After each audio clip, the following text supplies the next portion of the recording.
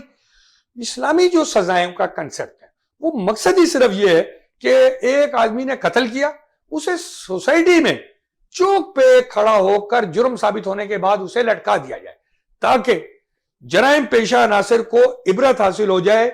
زنا کرنے پر جو ہے وہ سنسار کرنے کی سزا, چوری پر ہاتھ کاٹنے کی سزا وہ سوسائٹی میں لوگوں کے سامنے کی جائے.